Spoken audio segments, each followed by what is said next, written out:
Nationwide, a member of the KBP. Radyo natin nationwide. Piliranon, imong katungod ang mahibaw sa kalihukan sa provincial government. Nahimugso ang programa.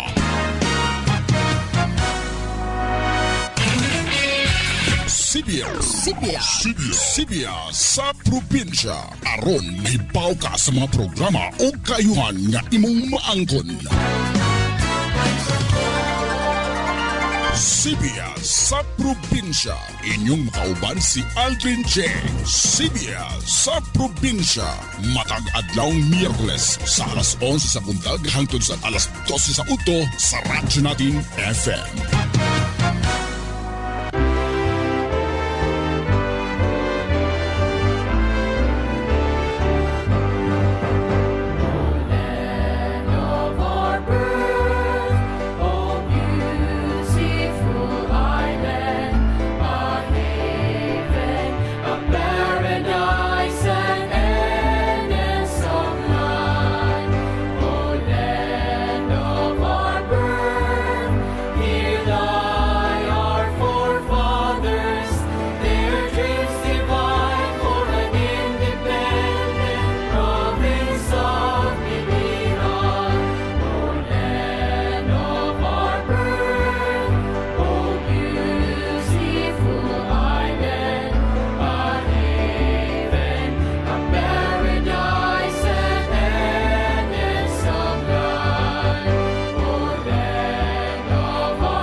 Hello, good morning. Malipayon nga adlaw kanatong tanan mga friends, mga hinigugma natong mga kaigsunan dinhi sa tibok nga probinsya sa Biliran. And welcome sa atong tulamanon, Sibya sa probinsya sa Biliran. Aron kita makapamahayag og mga impormasyon, mga palisiya, mga programa og serbisyo ipinagi sa atong provincial government under the leadership of Governor Gerard Espina. Kumusta ka mo? Today is Wednesday, May 22. Hapit na pud mahuman ang bulan sa Mayo. Bueno, ang atong walo ka mga lungsod nga nasakupan sa atong island paradise of Biliran. Kumusta ka mo? We are broadcasting live din sa radyo natin FM. Mainit lang gihapon ang atong panahon pero ayaw ka mo kabaraka kay di na pod matugay. Musulod na pod ang La Nina. Kahuman sa ting init, musulod na pod ang ting ulan. Sanglit, preparar ka mo daan, Preparar daan diha sa inyong panimalay, diha sa inyong mga nataran kay basin mo baha, kay mo abot gani ang La Nina. Mukusog ang uwan, kuya, ura ba karon ang panahon kay mainit gani, extreme heat. Pero pag umulan, buhos talaga ang ulan. Bueno, dagantang mga announcements din karon. Importante kini ang Civil Service Examination of 2024. Professional and sub-professional. Timanin ninyo, June 13 na lang ang deadline. May panahon pa para makapag-apply ka mo sa inyong application na June 13 na lang ang deadline sa application. June 13, 2024. Og ang exam date is on 11 of August 11, 2024. Kini nga civil service exam di rin na kinanglan ang educational attainment. Kung mga naminaw ka mo diha, even high school graduate pwede na makapag-apply sa civil service exam. Maka-accomplish la ka mo, accomplish sa requirements, fully accomplished form, passport size ID picture, valid ID, ipa-photocopy, valid ID, examination fee na tag 500 pesos. Examination fee 500 pesos. So sa lahat ng gusto mag-avail, you may have the forms dito sa civil service office. Okay? Pagtigaman ka mo, educational attainment is not required na karon sa civil service. Even high school graduate, basta makakuan lang ka, maka-accomplish sa mga requirements. Okay. Murag kaulanon na pod, mayon ta kay ulan-ulan na. Yesterday nang ulan-ulan na. Dili na gud masyado kanit. Pero mainit lang gihapon, especially 12 o'clock and 1 o'clock, mainit lang gihapon.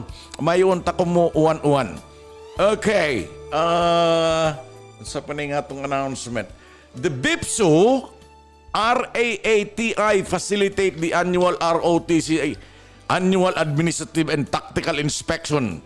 The Biliran Province State University recently conducted its annual administrative and tactical inspection in collaboration with the Regional Annual Administrative and Tactical Inspection led by its National Service Training Program.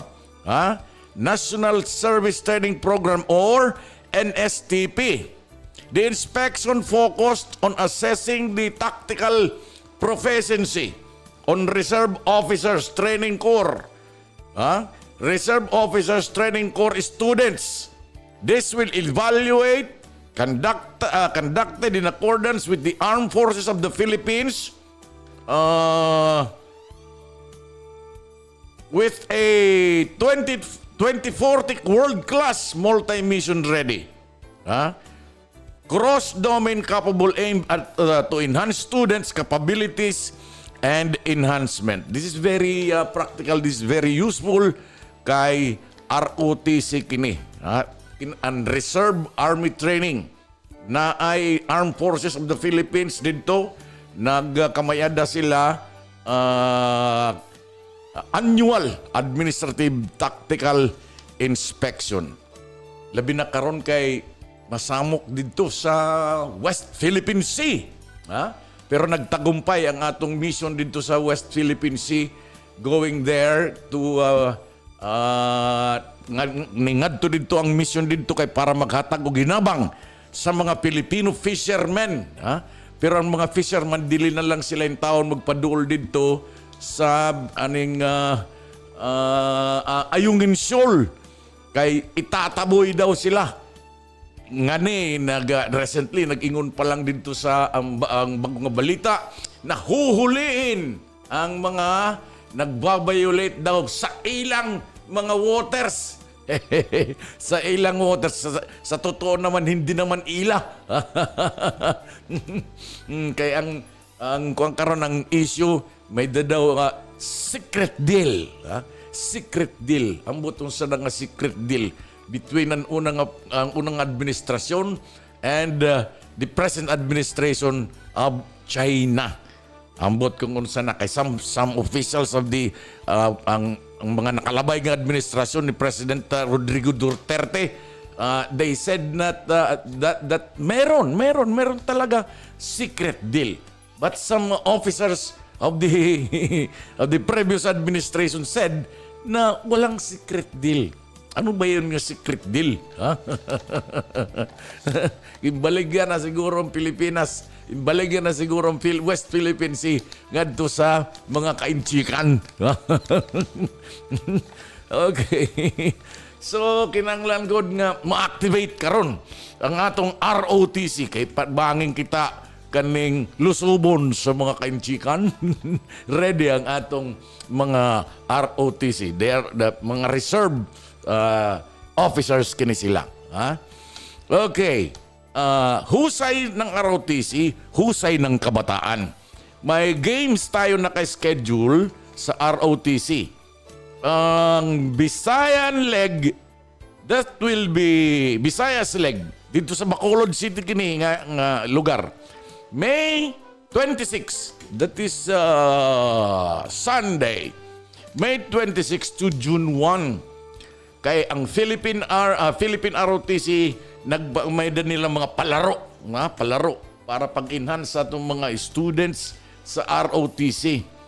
Sa Visayas leg, May 26 to June 1, 2024. Mindanao leg, Zamboanga City. Dito napod ni sa Zamboanga City. June 23 to June 29, 2024.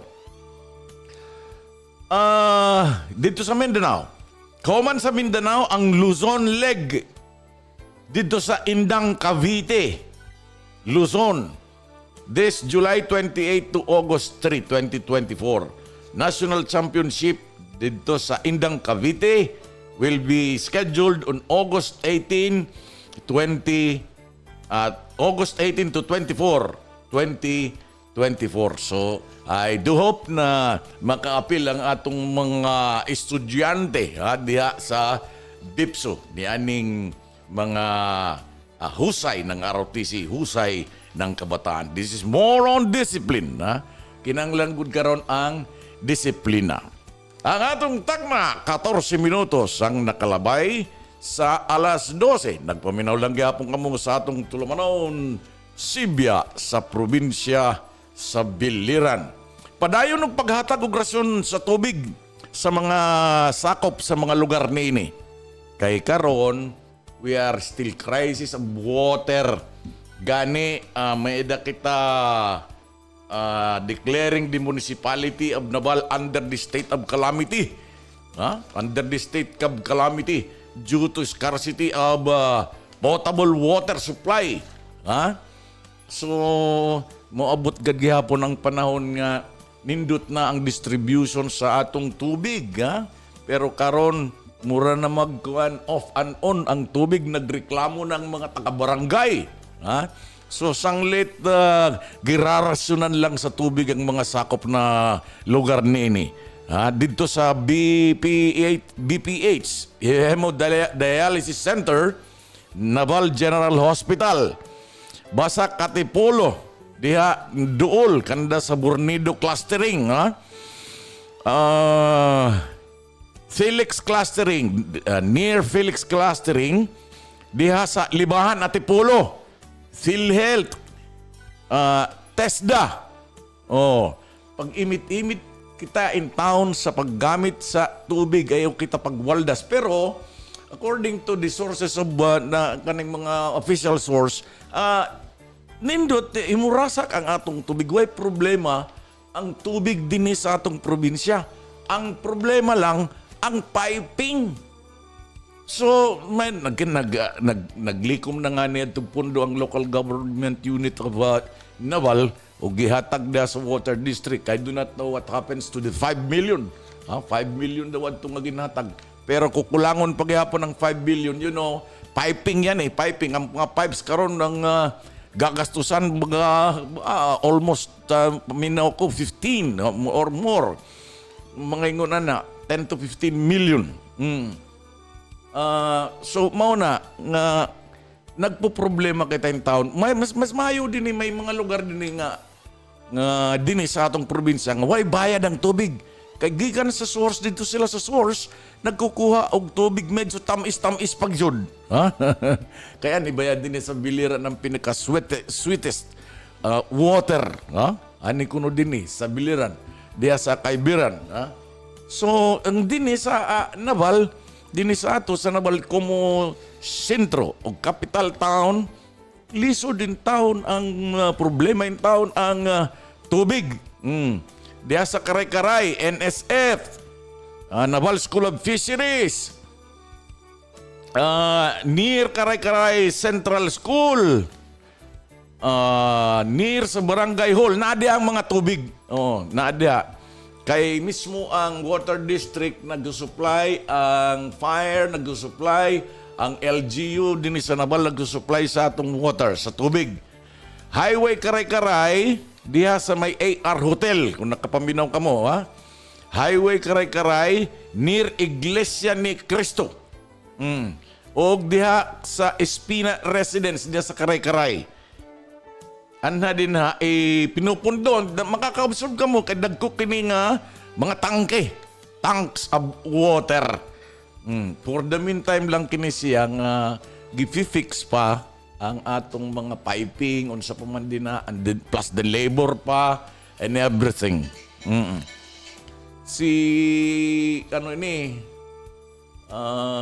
But anyway, dapat unta magsasalita na ang water district din sa radyo kung unsa nay kahimtang sa atong tubig in town. Ang atong mga taga-barangay nagproproblema na kay unsaon naman ni nga waray man agas sa ilang mga gripo. Ay, congratulations diya sa barangay Karay-Karay. They lead the charge in waste management with council members, mga kauban sa konseho, mga konsyal. Who are dedicated in promoting segregation for a cleaner, greener future. Dito sa mga kababayan ko. I do hope 26 barangay ay magkaroon din ng waste management. Waste management. I-segregate ang atong mga basura. So, congratulations diha. I do hope mismo sa mga lain-lain ng mga barangay, ganon din ang gagawin. You know, ang basura is a very menace to the society. Kung basing asalatan mo panlabay basura na mag-abot ang panahon nating ulan, mubaha kay mao ni makaklag, sa tawag gani makasarop diha sa atong mga kanal. Ilabay kini o eksakto nga paglabay kanang dam site, kuhaon sa atong trash collector. Kuhaon sa trash collector o ilabay kini dito sa atong landfill area. Dump site area. Nanamantay din sa Naval dump site area. Para sa impormasyon sa tanan, wala na problema. Basta makolekta lang ang basura. Segregate. Ibulag ang mga malalata o ang dili malata. Ibulag.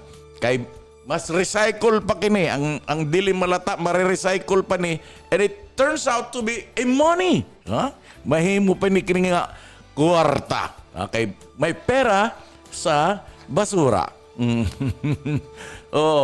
So pagkadto dito dam site, nindot na ra ba ang dam site? Unlike before na nagkagurgulayang padto ang atong dam site. Okay?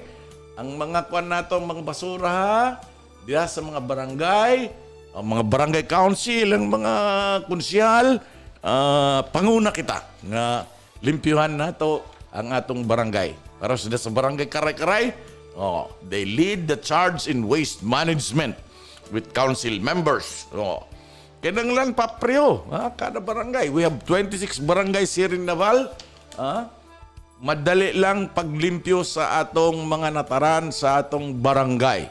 Let's always keep our barangay clean because cleanliness is next to godliness. Nag-congratulate daw si President Victor Canieso Jr. sa 2,823 nga mga graduate of the 2024 National Service Training Program, NSTP, diya sa Biliran Province State University, Naval Campus, which includes 1,941, 941. Oh, 1,941 nga graduates tikang sa Civic Welfare Training Service. Civic Welfare Training Service o CWTS. CWTS program sa 181 from the Literacy Training Service. 428 from the ROTC Navy o 273 from the ROTC Army. Ang ROTC di ay is not may ano niya na may Navy, may Army. So all in all, nikabat og 2,823 graduate kini sila, nag-graduate sa National Service Training Program. So congratulations sa inyong tanan sa ROTC Navy ug ROTC Army.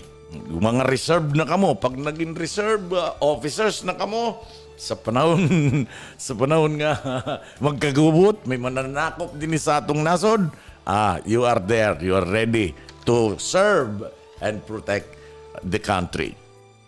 May you all serve the country with confidence to bring positive change in the communities. We are also looking forward to attending the NSTP graduation ceremony at the Biliran campus. Okay. So congratulations diha sa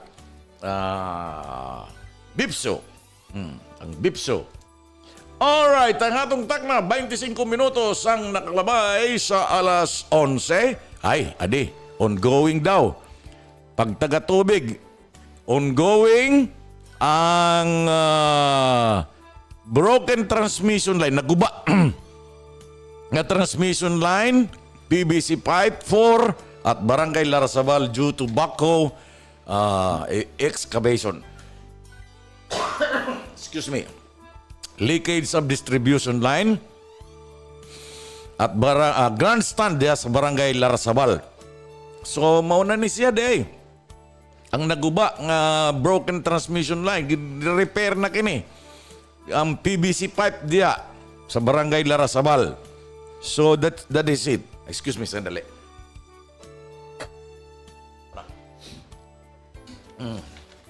Okay.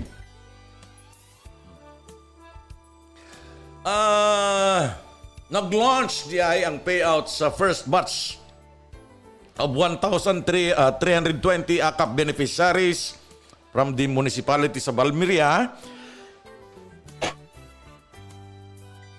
Biliran and Naval. Thank you, President Bongbong Marcos Jr. and Speaker Martin Romualdez for your unwavering support to Biliranons. Okay, kadali lang Uy.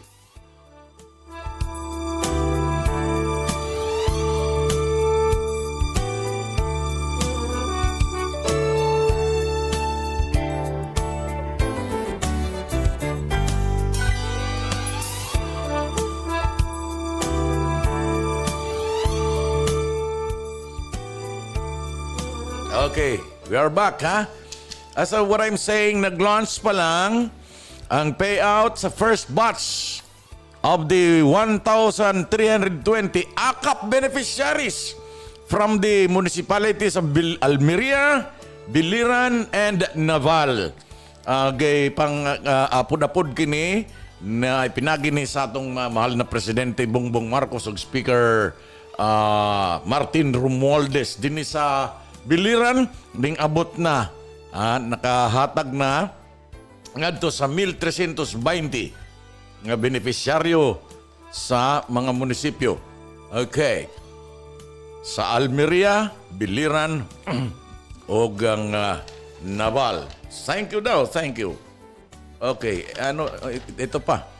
Maraming salamat, Ferdinand Bongbong Marcos at Speaker Martin Romualdez. Ang paghatag nila sa ayuda sa AKAP, ayuda sa kapos ang kita program. Local leaders were there, si Congressman Espina, si board member Roslyn Espina, and some local leaders, they were there. Nakapag-witness kini sila sa akap. Mayunin na mga akap, mga gimpapangatag. You know what is akap? Ayuda sa kapos ang kita program. Ayuda. Yeah. Felicissima Amador. Good morning daw. Aldrin. Good morning din sa iyo. Okay. Ang atong takna. Wow. 2 minutos na lang og sa maga. Alas 12. Ayun na lang kita kabaraka ka ng ting-init. Basta always prepare ourselves. Always drink water for us to be hydrated. Ayaw kita pag... do not expose ourselves under the heat of the sun. Kaya di lang madugay. According to Pag-asa, magpiting ulan na. Huwag kayong papakpak, huwag kayong papalakpak. Which you would like to prefer? Ting init o ting ulan? Ha?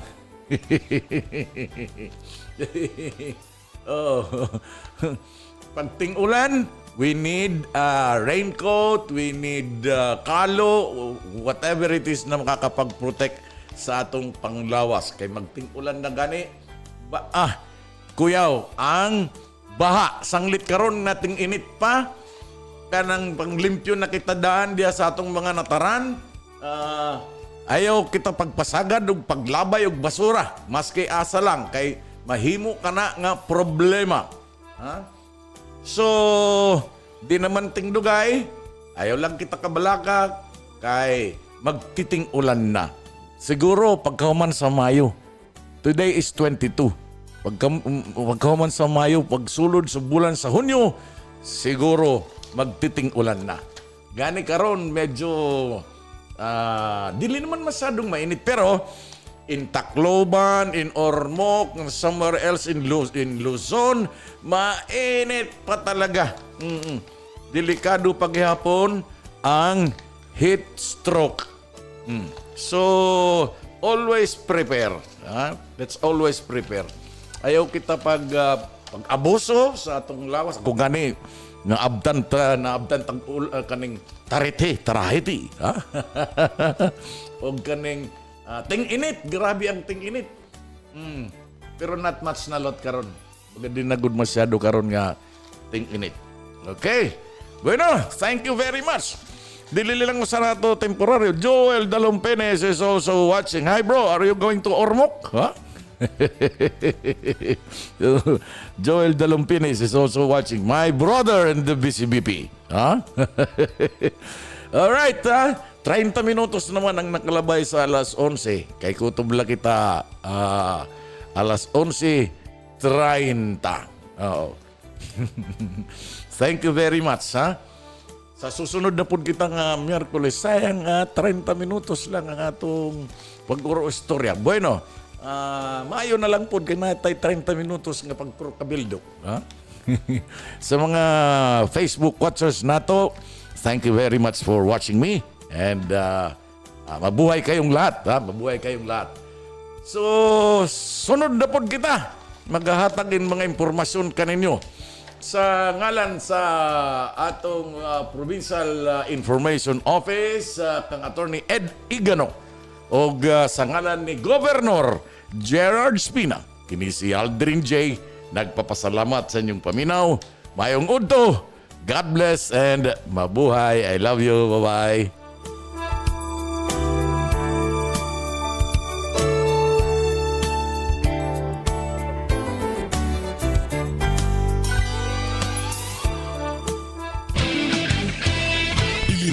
Imong katungod ang mahibaw sa kalihukan sa provincial government. Nahimugso ang programa